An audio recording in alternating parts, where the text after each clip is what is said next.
de cosas para movilizar a la comunidad y en unos eventos sucede en una iglesia cerca de la casa de mi mamá y allí la gente empieza a hacer una cosa espantosa que es hacer toda la documentación y tener la lista en el caso que ellos fueron deportados, que la custodia de sus hijos queden con alguien de la familia, porque de lo contrario los niños entran en el sistema de foster care y se pueden perder, tanto así que nosotros hemos visto como durante la administración del presidente anterior, del número 45, Trump, en un momento, en un año, se perdieron 1.500 niños, en el sentido que se dieron en adopción y no se sabe dónde están, ¿verdad?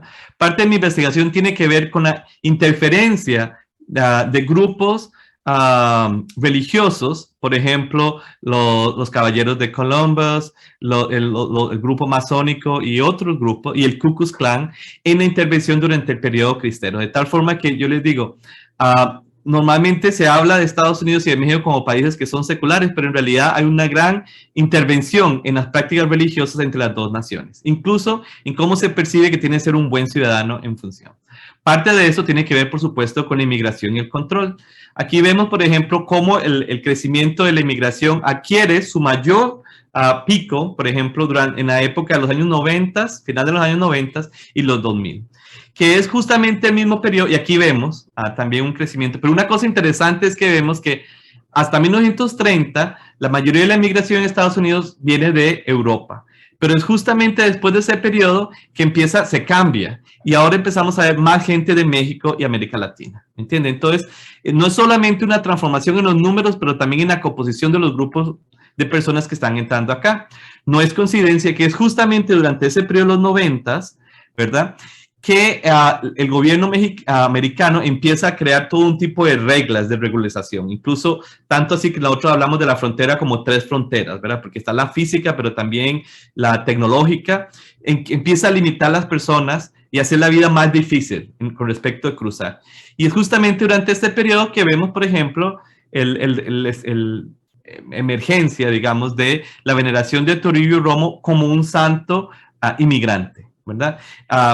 Existe todo un estudio sobre la evolución de él, pero una cosa interesante es cómo él se empieza a reconstruir en la mentalidad local y también en el área donde él viene, como este santo de los indocumentados. Estos son, por ejemplo, imágenes de, por ejemplo, ¿cómo se llama? Candela, es de Detroit, que es justamente en el norte de Estados Unidos. Entonces, el primer caso, y bueno, uno de los casos que yo estudio, por ejemplo, es cómo las reliquias del santo inmigran y se llevan. Es justamente en los años 2010, 2011, que existe todo, desde el 2006 a este periodo, existe una gran movilización para pedir una reforma inmigratoria. Y una cosa que pasa es que durante esas grandes movilizaciones, que eran las más grandes hasta hace poco, empieza también a circular reliquias de Toribio Romo que son utilizadas en la comunidad hispana para movilizar a las personas, ¿verdad? Existe todo este proceso de adquirir la reliquia, de hacer una escultura de tamaño humano, ¿verdad? Pero lo más interesante es que empieza a haber todo este conflicto con respecto a un evento que es meramente político con la presencia de un elemento religioso, ¿verdad? Una cosa para mí que es interesante es que, por ejemplo, ¿se acuerdan que yo les estaba contando cómo en Arizona se pasa esta ley que se llama SB 1070?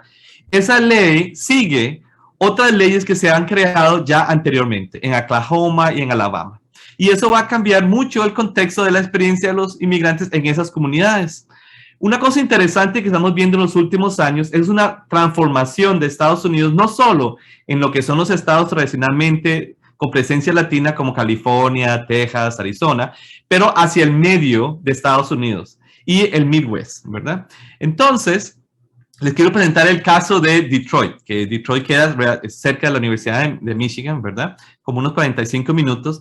Esta comunidad, esta es la iglesia, vea lo que dice, por ejemplo, el obispo, que en aquel tiempo, hace unos años atrás, era responsable de esta comunidad. Dice, en los años 30 y 40, Holy Redeemer, ¿verdad?, que es el nombre de esta iglesia, era conocida como la parroquia de habla inglesa más grande en los Estados Unidos. Y ahora no hay duda que es una parroquia hispana. Un anglo entraba, miraba y decía, Sabes, vine a la iglesia cuando era un niño y solía estar allí. Ahora, le digo, bueno, sí, vienes a las misas, ahora será en español.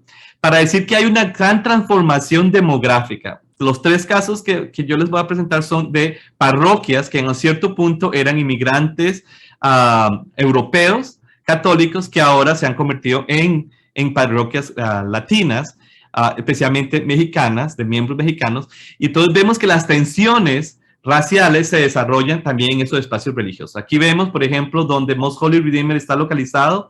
Ven este río aquí y del otro lado está la frontera, o esta es la frontera con Canadá. Entonces es una cosa interesante porque yo les digo, mi proyecto es todo sobre la frontera, aunque ya no es la frontera necesariamente del sur de Estados Unidos, pero es la frontera en los dos lados, porque incluso las leyes que se aplican a lo largo de la frontera afectan a estas comunidades. Esta comunidad aquí donde está esta iglesia se llama Mexican Town, ¿verdad? Que es la área donde vive la comunidad. Dos cosas interesantes. Primero es el hecho de las reliquias que llegan a esta comunidad, pero también aquí ven este icono acá. No les voy a contar mucho, pero una cosa interesantísima es que la comunidad latina paga para la creación de este icono. Pero este icono fue hecho por una persona anglosajona siguiendo una tradición bizantina. Cuando el icono es revelado o se le da a la comunidad se revela en contra de este icono porque dice que es demasiado indígena, demasiado oscuro. Entonces, parte de la investigación que yo hago no es solo de la presencia de los latinos, pero también cómo la internalización racial define estas religiones, ¿verdad? Porque especialmente, como ustedes saben, Toribio viene de los Altos y existe toda esta narrativa de era un hombre de piel blanca, de ojos claros, etcétera, etcétera. Entonces, como también estudio cómo el patriarcalado, no, como decía, como el machismo, digamos, también se define muchas de las prácticas de la construcción de la masculinidad a través de estos grupos que siguen a lo largo, pero que también adquieren una noción a través de Toribio Romo, ¿verdad? Una cosa que me gusta mucho y que resalto aquí, y yo pienso que es parte del título, es esta noción, conforme voy haciendo la investigación, que vemos no solo que hay un movimiento de personas de México, de América Latina en Estados Unidos, pero también que los espacios religiosos se convierten en una extensión de este México, ¿verdad? Entonces, las prácticas vienen con danzantes, con grupos folclóricos. Entonces, tanto en Toribio Romo como, por ejemplo, en la Santa Muerte, vemos esta constante presencia, ¿verdad? De los elementos religiosos, que vamos a ver más adelante cómo se pueden interpretar. Una cosa que me llama mucho la atención también es el elemento político. Este es el consejo, ¿verdad? Número de los caballeros de Colón, que tiene una posición bastante clara con respecto a el expresidente de Estados Unidos. Durante un espacio, ¿verdad? Donde la religión supuestamente tiene que mantenerse neutral, pero sabemos de que eso no sucede ni aquí ni en ningún otro lado, ¿verdad? Aquí vemos otro elemento. No les conté el milagro de Toribio Romo en la comunidad anterior. Todo empezó así. Lo que es el obispo de ahora, el techo se estaba cayendo en la otra iglesia. Él llega a la iglesia porque ya no hay gente que está yendo y decide pedirle un milagro a Dios para que le ayude a salvar la iglesia. Y él dice que cuando él está saliendo, encuentra una estampita de Toribio Romo. Él no, por supuesto, no sabe qué es, va y le habla a la secretaria, que es una latina, y ella le explica, bueno, pero es que es Toribio Romo, el santo de los inmigrantes. Entonces él decide investigar, pero este proceso de investigación también sigue como en el periodo medieval, en el cual se hace todo este mercadeo de reliquias.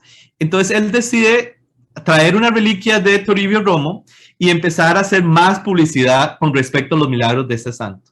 Por supuesto, el milagro más grande, dice él, es que ahora una iglesia donde nadie iba, ahora hay muchísimas misas, nada más que son en español, y no solo han logrado pagar por el techo, pero ahora tienen una escuela y ahora tienen todos estos eventos. El milagro para él fue que le está salvando la iglesia, ¿me entienden? Entonces, es una cosa muy interesante, porque aquí en Estados Unidos, el mayor crecimiento en la iglesia católica es por la inmigración de latinos, especialmente mexicanos, pero a pesar de que son el grupo que ha crecido más, no tienen una representación de poder o de decisión con respecto a la iglesia. Esta es otra comunidad, es la comunidad en Chicago, que se llama San Inés, ¿verdad? Esta comunidad es muy interesante porque está localizada en una área que se llama Little Village o la Villita, ¿verdad? Que con Pilsen representa la comunidad latina más grande en el Midwest de Estados Unidos.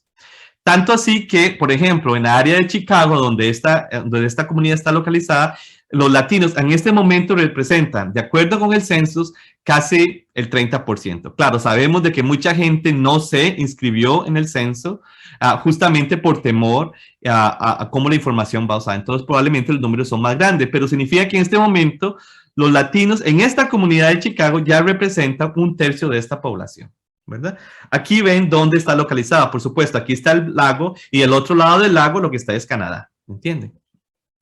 Lo que esta comunidad, este grupo religioso que se llama la Sociedad de Santo Toribio Romo, hizo durante las elecciones, tanto en las elecciones de Trump como en estas elecciones, era que ellos iban a misa en la mañana y su misión, como ellos dicen, era, aquí habla Concepción Rodríguez, la presidenta de este grupo, dice que esta organización es laica, pero que se creó para acompañar el más vulnerable, el inmigrante.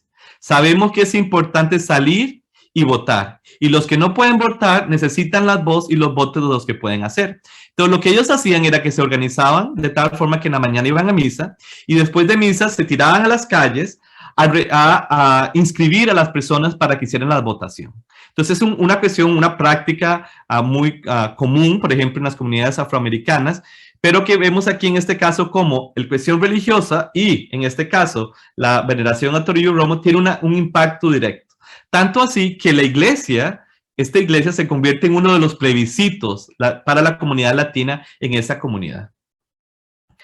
Entonces, por ejemplo, Deborah Carter dice, hablando de estas comunidades en Chicago, y aquí vemos una foto de esta iglesia durante la celebración de la Virgen de Guadalupe, vemos a estos dos sacerdotes anglosajones, y dice, estas parroquias, dicen Deborah, sirven como un refugio, ¿verdad? Incluso forma parte de una narrativa más grande sobre el movimiento de refugio inmigratorio, ¿verdad? Pero en este caso funcionan como un refugio. Estas parroquias también tienen una influencia en la americanización de los miembros mexicanos, ¿verdad? Al mismo tiempo, muchos laicos mexicoamericanos ganan un sentido de mexicanidad por su participación en los eventos religiosos y sociales de las parroquias.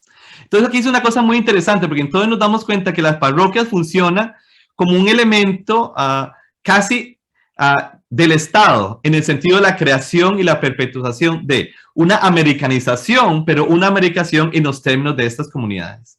Entonces, que funciona muy bien con respecto a esta narrativa de lo que yo llamo los estados interreligiosos, estados que existen dentro de otro estado, pero que están unidos por una cuestión religiosa. La otra comunidad de la que quiero hablarles es la comunidad de Tulsa. Es el primer santuario nacional a Toribio Romo en la iglesia de San Pedro y San Pablo.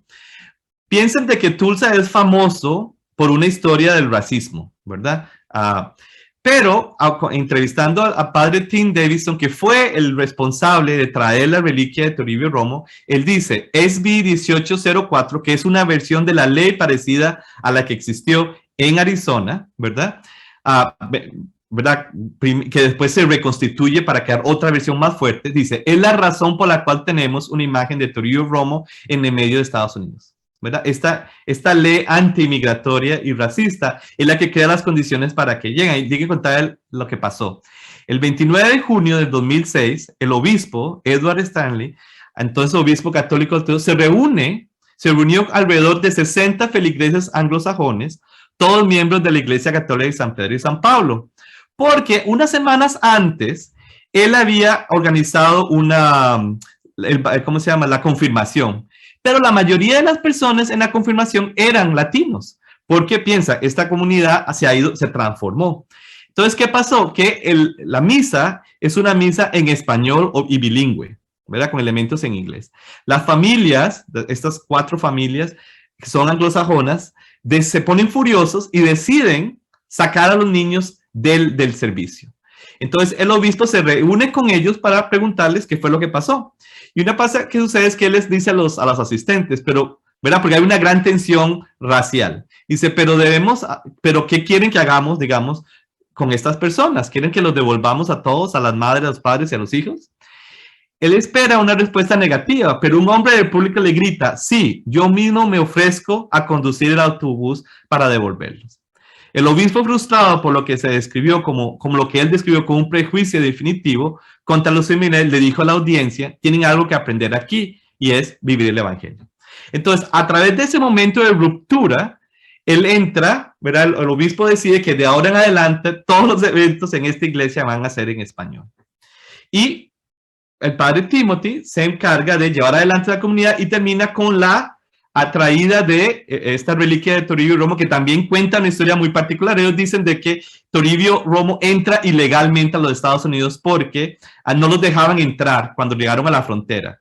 Entonces, estas personas deciden irse del puesto fronterizo y pasar la frontera en un camión huyéndole al Departamento de Inmigración de una forma ilegal. ¿Me entiendes? Para decir de que Toribio, ellos se personifican con él, ¿verdad? Se sienten unidos a él también por esta experiencia de ser ilegal. Claro, en la vida real sabemos que eso no fue el caso. El padre Tim trajo la reliquia, hizo todos los papeleos y entró sin ningún problema.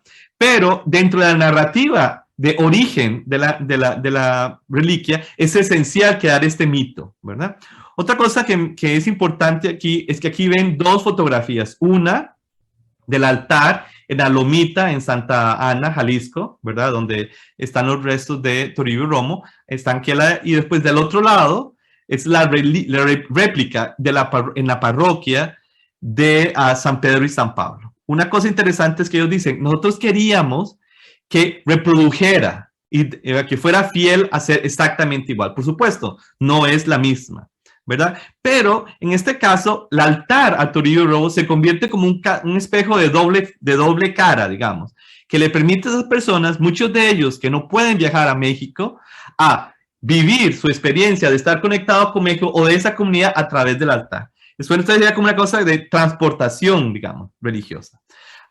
Esta gente construye esta gente construye esto pagando altares. Aquí vemos la iglesia, perdón, ya vi que me pasé. Lo que es interesante es, una vez que yo pague la iglesia católica se los quita. Y aquí ven fotos de un evento que pasa una vez al año, donde la gente se comunica desde un lado al otro de la ciudad. Y es un evento casi de imposición, porque ellos pasan a través de los barrios blancos, ¿verdad? Para hacer presente la presencia de ellos. Entonces aquí ven fotos de esta comunidad latina que representa este acoso sobre la translocación, diríamos, de un México dentro de Estados Unidos, ¿verdad? Voy a quedarme aquí, como les decía, no dio tiempo.